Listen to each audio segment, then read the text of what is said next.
ဒီစင်ပေါက်လေးဟာကြီးမားလုံးနဲ့နေရွက်တစုံနဲ့မွေးဖွားလာခဲ့ပါတယ်။ဒါကြောင့်စက္ကန့်ယုံပိုင်ရှင်ကသူ့ကိုတန်ဖိုးမရှိဘူးလို့ထင်မှတ်ခဲ့ပြီးစင်ထင်းကလည်းလူပြောင်းတစ်ကောင်လိုလှောင်ပြောင်းတရုပ်ခဲ့ပါတယ်။ဒါပေမဲ့စင်အမေကြီးကတော့သူ့နာမောင်းနဲ့စင်ထင်းကိုလွှတ်ပစ်လိုက်ပါတယ်။ဘယ်သူမှသူ့ကလေးကိုမလောင်ပြောင်းစေရဘူးလေ။သို့တော်လည်းစင်ပေါက်လေးစက္ကန့်ယုံမှာဆက်လက်ရှင်တန်နိုင်ဖို့အတွက်မီလီနဲ့ဂျိုးတို့ကသူ့ကိုတိတ်တဆိတ်လေ့ကျင့်ပေးခဲ့ကြပြီးဒန်ဘိုလို့နာမည်ပေးခဲ့ပါတယ်။တနေ့မှာတော့ဒန်ဘိုဟာငှက်မွေးတစ်ချောင်းကိုသူ့နာမောင်းနဲ့မတော်တဆဆုပ်ယူမိသွားပါတယ်။အဲဒီနောက်မှာတော့သူ့ရဲ့နာရွက်ကြီးတွေကိုခတ်လိုက်ပြီးတကယ်ပဲပြန်တန်းနိုင်ခဲ့ပါတယ်။မီလီနဲ့ဂျိုးတို့လည်းဒီအံ့ဩစရာအကြောင်းကိုတထေးစီချက်ချင်းသွားပြောပြခဲ့ကြတယ်။ဒါနဲ့ဒန်ဘိုဟာသူ့ရဲ့ပထမဆုံးဖျော်ဖြေပွဲကိုရရှိခဲ့ပေမဲ့သူ့ရဲ့နာရွက်ကြီးတွေကြောင့်ပရိသတ်တွေကသူ့ကိုလူတူးလူဆန်းကြီးလို့အော်ဟစ်ခေါ်ဆိုကြပြီးအရာဝတ္ထုတွေနဲ့ဝိုင်းပေါက်ကြပါတယ်။ဒန်ဘိုကြောက်လန့်နေတာကိုမိခင်စင်မကြီးကရိပ်မိပြီးသူ့ကလေးကိုကာကွယ်ဖို့စင်ဘောကိုအပြေးလွှားတက်လာခဲ့ပါတယ်။စိတ်ဆိုးဒေါသထွက်နေတဲ့စင်မေကြီးဟာဒေါသတကြီးဟိန်းဟောက်ပြီးမြေကြီးကိုစောင်းနေတာကြောင့်ပရိသတ်တွေအားလုံးကြောက်လန့်တကြားထွက်ပြေးကုန်ကြပါတယ်။ဒီအဖြစ်အပျက်ကြောင့်ပဲစက္ကန့်ယုံပိုင်ရှင်ကစင်မေကြီးကိုပြန်ရောင်းချပစ်လိုက်ပါတော့တယ်။ရှင်တန်နိုင်ဖို့အတွက်ဒန်ဘိုဟာလူသားတွေရဲ့အမိန့်ကိုပဲနာခံခဲ့ရပါတယ်။တနေ့မှာတော့ဒန်ဘိုဟာစင်ပေါ်မှာနှာမောင်းနဲ့ရေဆုပ်ပြီးမိငိမ့်တက်တဲ့ဖျော်ဖြေပွဲကိုလှုပ်ဆောင်ခဲ့ပါတယ်။ဖျော်ဖြေပွဲကအောင်မြင်ခဲ့ပေမဲ့အလုသမားတစ်ယောက်ရဲ့အမားကြောင့်ငြိမ်းသွားတဲ့မိကရုတ်တရက်ပြန်လဲကြီးထွားလာခဲ့ပါတယ်။ဒန်ဘိုဟာမြင့်မားတဲ့စင်မြင့်ပေါ်မှာပိတ်မိပြီးထွက်ပြေးစရာလမ်းမရှိဖြစ်နေခဲ့ပါတယ်။ဒီအချိန်မှာပဲမီလီကဒန်ဘိုဟာနှာမောင်းနဲ့ငှက်မွေးဆုပ်ထားတဲ့ပြန်တန်းနိုင်တာကိုတတိယသွားပြီး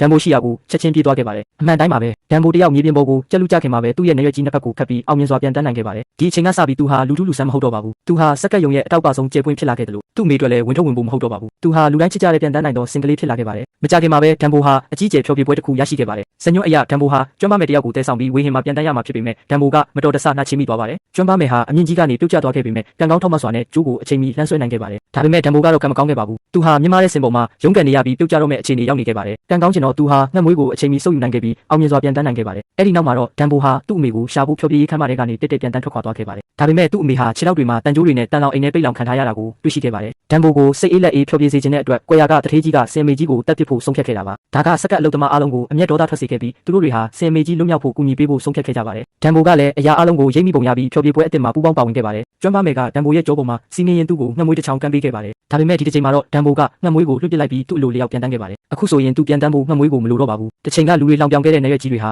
အခုတော့သူ့ရဲ့အတောင်ပံတွေဖြစ်လာခဲ့ပါပြီ။သူဟာကျွမ်းပါမယ်ကိုတည်ဆောင်ပြီးဖျော်ဖြေရေးခန်းမထဲကနေတက်တက်ပြန်တန်းထွက်ခွာသွားခဲ့ပါတယ်။စိတ်ကန်းကိုရောက်တဲ့အခါမှာတော့စင်မေကြီးကအဲ့ဒီမှာစောင့်ဆိုင်းနေတာကြာပါပြီ။ဒန်ဘိုဟာသူ့ကိုကူညီခဲ့ကြတဲ့သူအားလုံးကိုနှုတ်ဆက်စကားပြောကြားခဲ့ပါတယ်။အဲ့ဒီနောက်မှာတော့သူဟာစင်တွေပိုင်ဆိုင်တဲ့မြေရိုင်းတောနဲ့ကြီးစီကိုသူ့အမေနဲ့အတူပြန်လဲထွက်ခွာသွားခဲ့ပါတော့တယ်။